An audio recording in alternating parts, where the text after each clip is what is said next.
7:42 de la tarde. Vamos con actualidad, más actualidad de lo que estuvo sucediendo esta semana, que estuvo bastante movida, bastante. El Senado aprobó 74 pliegos judiciales y obtuvo media sanción en el acuerdo de pago a acreedores, y es por eso que este es el momento de la columna de ASIG, la Asociación Civil por la Igualdad y la Justicia, que en este caso nos visita el compañero Emir Salomón del programa Democracia de ASIG. Bienvenido, Emir, ¿cómo estás? Muy bien, mucho gusto, gracias también por la invitación. No, un placer tenerte acá, gracias por el tiempo y por la presencia también acá en el estudio, que se valora un montón. Y bueno, vos dirás por dónde comenzamos con todo lo que estuvo pasando con estos famosos pliegos. Sí, es un tema del que se ha estado hablando un montón en esta semana, sobre todo en los medios, en el debate público. Para entender un poco también qué es lo que está pasando, creo que es importante tener en cuenta qué es esta designación de jueces, ¿no? Que es cómo está conformado el Poder Judicial, ¿no? El Poder Judicial tenemos que son 1000 jueces hoy en día, pero que tenemos una vacancia en este Poder Judicial nacional, federal, digamos, el Poder Judicial del Estado Nacional, que se despliega en las provincias y que se encarga de cuestiones muy sensibles realmente, de un 37%, ¿no? Tenemos 373 cargos a cubrir, digamos, el Senado ahora aprobó una tanda de pliegos, pero lo cierto es que tenemos una situación que es bastante crítica, que viene siendo bastante crítica, digo, a continuación del tiempo, ¿no? Es una situación que se ha ido agravando y es una situación que no responde, digamos, solamente a este momento, sino que se ha ido construyendo con el paso de los años, ¿no? Y incluso de los gobiernos, te diría.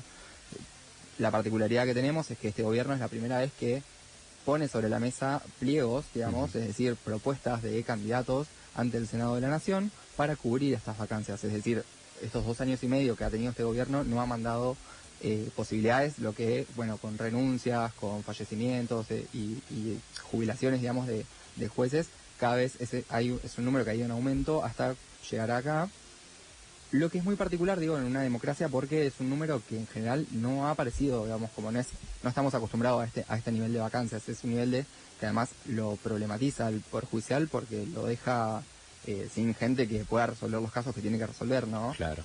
¿Estos cargos, Emir, son de por vida o caducan en algún momento los de los jueces? Estos cargos tienen una vigencia según la Constitución y según la última reforma se le puso un tope máximo que es los 75 años. Ahí va. Es decir, independientemente de la edad en la que asuman estas personas, es decir, si asumen de jóvenes tendrán mucho más tiempo, pero si asumen de grande, solo esos hasta los 75, tienen la posibilidad de ser renovados, es decir, lo que la Constitución llama un nuevo nombramiento, por un plazo solo de 5 años. Y de ahí en más, 5 años y 5 años, pero tienen que nuevamente ser sometidos a la votación del Senado. Okay. Es un proceso complejo, digamos, la designación de jueces también es una de las particularidades que nos lleva a tener este número alto de vacancias. ¿Por qué? Porque es un proceso, digamos, donde intervienen los 3 poderes del Estado. Es decir, tenemos primero que se realiza un concurso, ¿no? Lo que se llama en el Consejo de la Magistratura, que es un órgano heterogéneo, se compone por académicos, por abogados, representantes del Poder Judicial, Legislativo y Ejecutivo, que es donde se sustancia lo que es un examen, se evalúan los antecedentes profesionales, digamos, se les asignan puntajes, esas personas pueden cuestionar esos puntajes y se les toma una entrevista. Esa entrevista es una etapa donde, si bien, bueno, un examen y un sistema de puntajes pareciera ser un sistema más objetivo de evaluación, esa entrevista no tiene ciertos márgenes como regulados, digamos, que permiten por ahí desdibujar ese orden de mérito previo y terminar constituyendo, bueno, una postulación, digamos, un orden de mérito que va a ser el final, que concluye en la aprobación del Consejo de la Magistratura en lo que se llaman las famosas ternas, ¿no? ¿Qué son estas ternas? Son grupos de 3 personas, no son otra cosa, no son, bueno, tenemos un cargo que cubrir, el Consejo elabora una terna, que es decir, una propuesta de 3 personas, de las cuales el Poder Ejecutivo tiene que elegir a una de ellas. Es decir, no puede salirse de ahí, no tiene como una obligación, digamos, respecto de ninguna de ellas, pero sí tiene que ser una de estas y enviarlo al Senado para poder obtener el acuerdo, que es lo que acaba de suceder recientemente y que es un proceso que va a seguir, digamos. Ahora fue la primera tanda de acuerdos, le podemos decir, pero hay muchos otros, es decir, ahora se aprobaron 70 y algo. Y dijiste que eran como 300, o sea que quedan 370, digamos. 300 más faltan todavía. 300 más, entre vacantes que tenemos que hay concursos, digamos, hoy en día, entre algunas que el Poder Ejecutivo tiene todavía a disposición para enviar, y algunas que el Senado todavía no votó y que ya se encuentran en condiciones de ser votadas. Este proceso, digamos, es importante entender que la dinámica política, digamos, y el rol que tiene el poder político es fundamental, ¿no? Si el presidente de la Nación no envía propuestas al Senado, bueno, obstruye que se nombren jueces. Bien. ¿Y este número de 70 y pico se suele hacer así o también suele pasar que quizás la próxima sean los 300 restantes de una? Sí, lo cierto es que al encontrarse distintos en distintas instancias, digamos, podemos decir que de estas 370 habrá un tercio todavía en concurso, un tercio en el Poder Ejecutivo y un tercio en el Senado. Bien. Y cada persona es todo un concurso aparte, ¿no? Algunos concursos se dan juntos, pero se pueden encontrar en distintas situaciones al momento de si están o no en condiciones de ser votadas en este mismo momento. Claro. Lo que nosotros desde ASIG, en conjunto con otras organizaciones de la sociedad civil, es poner sobre la mesa este tema, porque nos parece además un tema clave, ¿no? Es uno de los 3 poderes del Estado, y la conformación de este poder del Estado toma relevancia cuando queremos saber quiénes son estos jueces, ¿no? A nosotros nos preocupa saber quiénes llegan a ser jueces, porque queremos que esos jueces sean idóneos, que puedan dar ciertas garantías de imparcialidad y que además sean designados conforme al procedimiento constitucional, es decir, que no haya irregularidades, que no se salgan de todo esto que vengo diciendo como, bueno, tiene que cumplirse esto y después esto y después esto, por algún motivo no hay un valor que es, bueno, es personas que se está evaluando en definitiva si están aptas para cumplir un cargo hasta los 75 años, como decíamos, que nada, está a disposición de los derechos de la ciudadanía, de la división de poderes, y que cobra esa relevancia. Dentro de este análisis que hicimos con las organizaciones, hay 2 cuestiones, digamos, que nos llamaron la atención, que tienen que ver con las garantías que nos da este sistema y la posibilidad que nos da el mismo Senado de poder, digamos, el Senado hoy en día, porque es donde está el núcleo de todo esto que se viene debatiendo, sí, pero que tiene que ver con qué seguridades, ¿no? Y qué como garantía nos da el sistema constitucional para poder garantizarnos esto. Porque uno de los problemas que vemos es, bueno, el Poder Ejecutivo envía estas propuestas, pero no sabemos por qué. El Poder Ejecutivo, digamos, no la fundamenta, no se le existe una fundamentación de si elegiste a la persona 1 o a la persona 2. Así como también en el Senado, donde se sustancia también se realiza una entrevista al candidato, ¿no? Los senadores tienen la oportunidad de tenerlo cara a cara, una persona que van a poder decir después si sí o si no lo quieren para la justicia. Sí. Pueden hacer las preguntas que quieran. Y dentro de esas preguntas, tampoco es que los senadores, digamos, esto que decíamos, ¿no? Bueno, se enviaron más de 100 propuestas, se votaron 70, pero se enviaron más de 100 propuestas, Okay.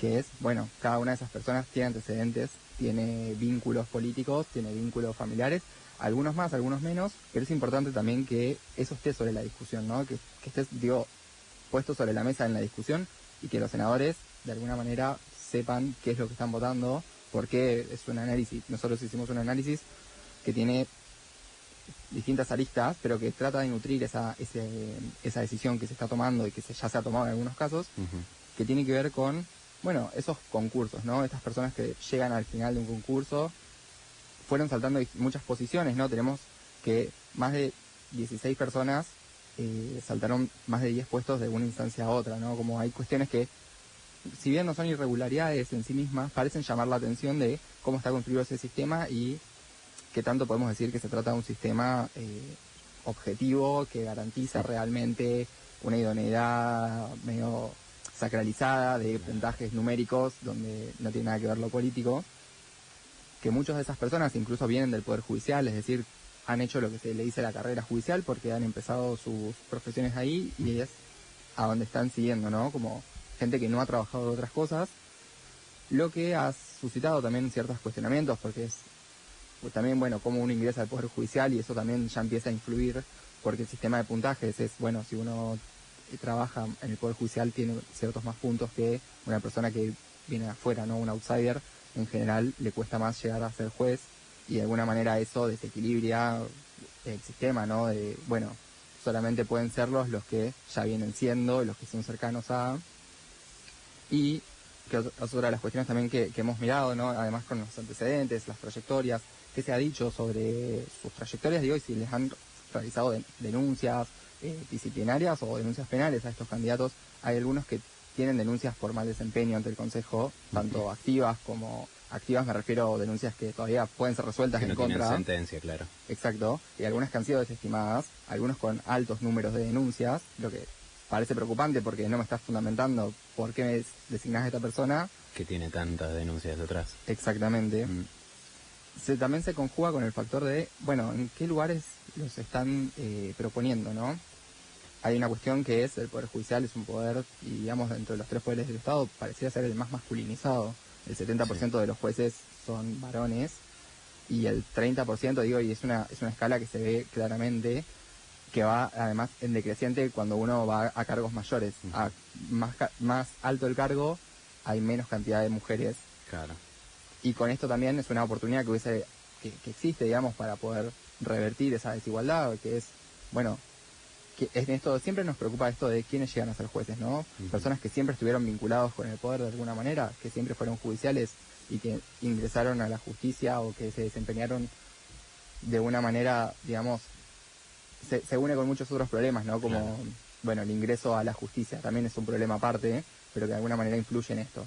Sí, así hablando de mujeres que ocupan cargos, las primeras que se me vienen a la cabeza, y creo que son las únicas, son, por ejemplo, Servini de Cubría y Arroyo Salgado. ¿Estoy bien ubicado? Ellas son muy conocidas, digamos, claro, en los medios suelen salir mucho. Lo cierto es que hay un 30% de juezas mujeres, no es menor. Hay varios nombres, por ahí algunas son más resonantes que otras, pero creo que esto también se cristaliza en como esto de, bueno, más alto el cargo, menos mujeres. En la Corte Suprema hoy en día no tenemos ninguna mujer. Claro.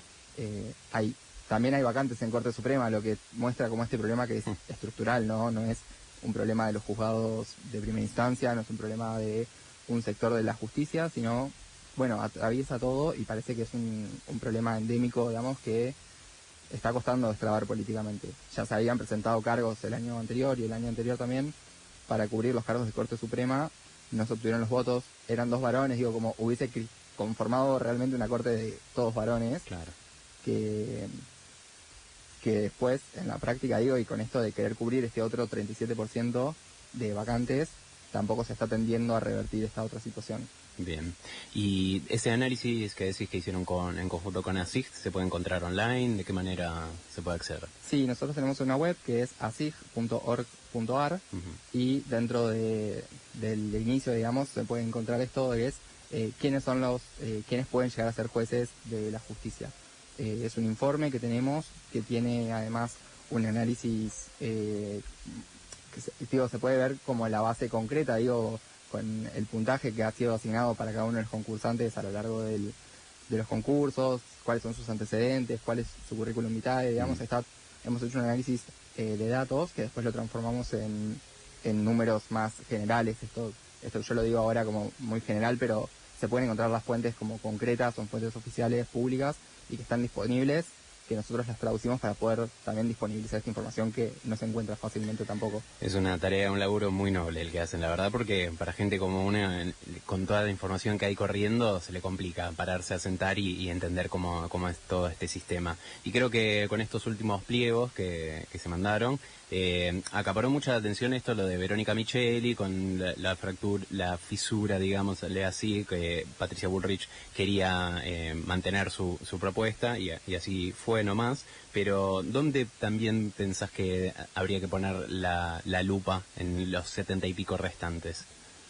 No tenemos identificado, digamos, problemas concretos de que, digamos, este candidato no debería estar, y eso creo que también es algo de, bueno, los poderes políticos tienen que poder, los poderes políticos, nuestros representantes tienen que poder darnos los motivos por los cuales van a votar o no por una persona, o por los cuales van a proponer. Es una de las cuestiones que nosotros creemos que tienen que tomarse con seriedad de este procedimiento y no hacerlo una campaña política o una cuestión de ventajismo político. También hay una cuestión que es, bueno, ¿por qué son elegidos? Saber quiénes no son elegidos. También hay algo que es como, bueno, elegimos a una persona y estamos descartando a otras. Y tiene que hacerse público, digo, esto de tener este tipo de instancias, poder hablar de esto, poder tener organizaciones que muestran estos con datos y se animan, digamos, a ponerle números y datos generales, es algo fundamental para poder decir, bueno, esto en general es una cuestión que sucede en los pasillos del Congreso, de Casa Rosada, y que, digamos, el público, si no fuese por el periodismo, por la sociedad y las organizaciones de la sociedad civil, no termina enterándose. Entonces, poder dar cuenta, digamos, de esos motivos, también da cuenta un poco de la transparencia de esto de, bueno, el caso de Micheli resonó mucho, ¿no? Claro. Y por muchos motivos. Creo que también hay como cuestiones políticas, cuestiones, digo, políticas partidarias, o cuestiones también incluso de, bueno, puede el Poder Ejecutivo no ahora apartarse, que se empiezan a discutir, que han pasado o en momentos anteriores. Digo, esto no es la primera vez que pasa un caso como el de Micheli, Sí. y eso por ahí también está bien destacarlo, porque en la historia constitucional, digo, hemos tenido, en el segundo mandato de Cristina Kirchner, había pasado algo similar, que es, bueno, se le había otorgado el acuerdo a un candidato, del cual se retractan y se termina designando a otro efectivamente. Hay un sector que va a pensar que eso no se puede, y hay otro que va a pensar que, bueno, que es una de las facultades que tiene el presidente. Pero lo cierto es que, bueno, esto no debería ser arbitrario, y creo que en el fondo lo que pasa en este caso, que puede verse como una arbitrariedad burda, digamos, quizá también por cómo se dio esta situación de se envió, a las pocas semanas se retira, Sí. no debería suceder ni en ese caso, digo, ni en los otros. Y eso de evitar la arbitrariedad viene muy de la mano con dar motivos. No sabemos por qué lo enviaron y no sabemos por qué lo retiraron. Bien.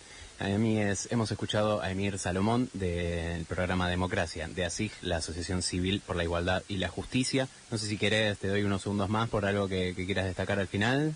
No, creo que esto de tomarnos en serio, digamos, el procedimiento, tanto desde la ciudadanía como del sector político, creo que termina siendo lo fundamental en esto y bueno, que estén como las razones sobre la mesa y poder darle información a este procedimiento político sigue siendo uno de los deberes constitucionales que nos debemos, ¿no? La verdad que sí. Emir Salomón, amigues de ASIG, pueden encontrar este informe que estuvo hablando en asig.org.ar o también pueden seguirlos en Instagram para todas las novedades, @asig.arg. Gracias, Emir, por haberte acercado. Muchas gracias.